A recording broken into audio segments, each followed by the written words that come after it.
I'm joined right now by Kanan Kawaihi, who's going to be competing on Dana White's Tuesday Night Contender Series. He's going to be taking on Chase Hooper. Kanan, what's going on, man? How you doing? I'm doing good. Just preparing for this fight right now. Awesome. That sounds good. Right off the bat, I mentioned your name there. You're obviously from Hawaii. How often do people say your name wrong? Um, Really, really often. Okay. What's like the most common one you hear as far as like your name? Uh, Kanan, Kanan, uh, Okay. and then they pronounce the last name wrong all the time too. It's Kawaihi, Kawaihe. Is it at the point where you're just like you just accept it, or do you have to correct them? No, I just accept it at this point. Yeah, It just gets so annoying. Yeah, I bet it's yeah, it's super so annoying annoying. for sure. Well, if people didn't catch that, you're obviously from Hawaii, born and raised, grown up there. How did you get involved in combat sports? I got involved because when I was young, I really liked, action movies, cartoons, superheroes, and I wanted to be just like them. But my mom wasn't too fond of it. She didn't want me learning how to punch people in the head or kicking people in the head or getting punched in the head. So she signed me up for jiu-jitsu where it's kind of safer. And then I ended up falling in love for it. And then that was back when I was 7. And then I just continued to grow up the sport and ended up doing kickboxing, wrestling, and just combined it to MMA. When was that moment for you when you got into MMA that you realized you could make a run at this? Because you got a great record, 3-0. Yeah. Um, I probably realized back when I was younger, like 14, 15, but in Hawaii, you're not allowed to do MMA until you're 18. So Oh, I decided, interesting. Okay. yeah, so I couldn't do anything until I was 18. All I could do was kickboxing fights, jiu-jitsu matches. So I was never allowed to put it all together till I was 18.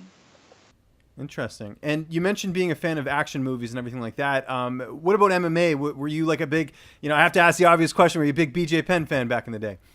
Um, Back when I first started doing the sport, no, I had no idea what MMA was, what jiu-jitsu was, what boxing and kickboxing was. All I knew was kung fu because I would hear it, or karate because I would hear it inside the cartoons and the action movies. But once I figured it out, probably when I was about 10 years old, I kind of picked up on everything. And then, of course, I was a BJ Penn fan. Yeah. Good stuff, man. Now, are you a full time fighter, or do you have a job on the side that sort of pays the bills for you right now? Um, I have a part-time job, so that way I can just get like pocket money for now.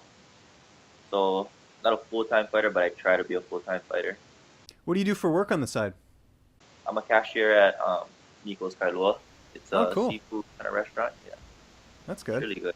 Yeah, you must get discounts on food, I would think, right? Oh, of course, yeah. Yeah, That's I mean, it. I always say this, like if you're gonna get into like a customer service job, get somewhere you actually like the food, and then you can take advantage of it, right? Yeah, and it's healthy food.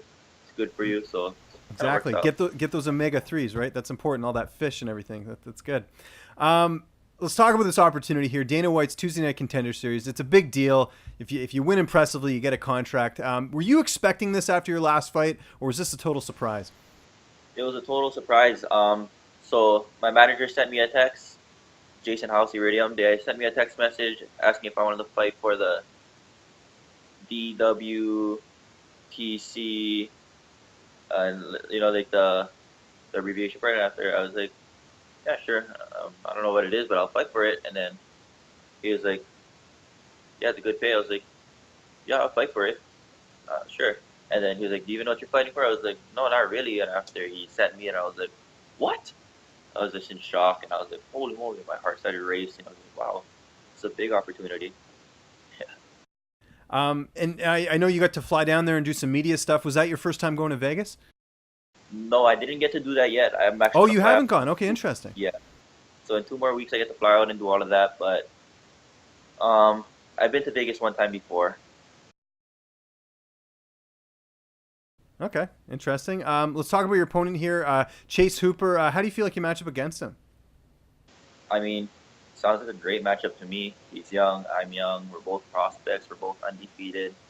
Um, I did some research. He's a jiu-jitsu guy. I'm a jiu-jitsu guy. So it's a it's a pretty great matchup. It's interesting, definitely interesting. I'm excited to see how it plays out.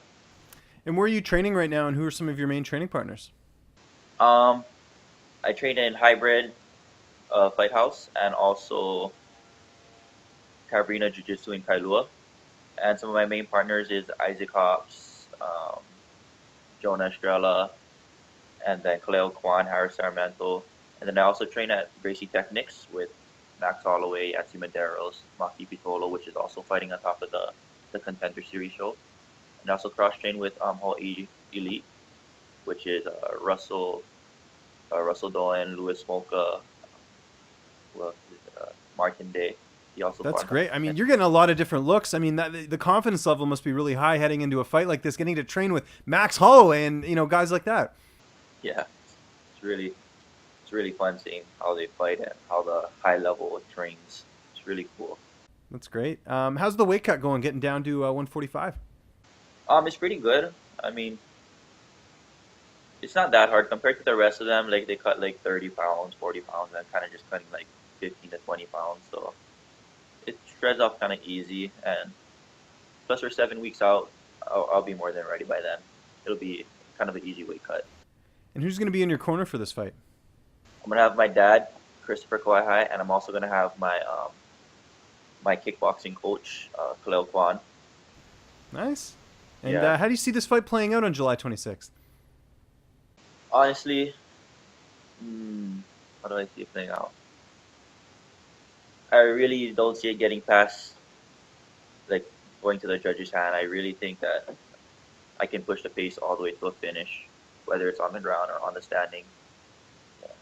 I know he's tough, but I'm pretty confident I can put this fight quickly away. Excellent. And what do you like doing on your downtime? I mean, you live in Hawaii. Obviously, there's a lot of great scenery out there and everything. But are you watching any TV or playing any video games, anything like that? Not really. I watch some TV, but kind of a basic Hawaii boy. Go to the beach. If not, go hiking or something. Just staying active. Yeah. Sure. Do you go to the beach every day? Not every day. Maybe twice a week. Probably Oh, that's two good. a week. Yeah. Good stuff, man. Well, we're looking forward to it. It's Dana White's Tuesday Night Contender Series coming up here July 26th, live on UFC Fight Pass. Kanan, it was great getting a chance to talk to you, man. Just remind people where they can find you on social media, and if you have any sponsors or shout-outs, the floor is yours, man. Yeah, you guys can follow me on top Instagram, Kanan Kawai High. And then I'd also like to thank my sponsors. Defend Hawaii, Armbar Soap Company, Loyalty Tattoo.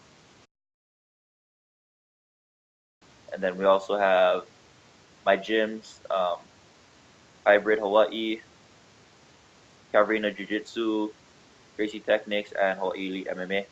What's up, fight fans? If you like this video, be sure to subscribe to see even more interviews with your favorite UFC and Bellator fighters. We've also got coverage at events, including post-fight press conferences and media scrums. And if you like this video, check out the video to my right. It's worth your time.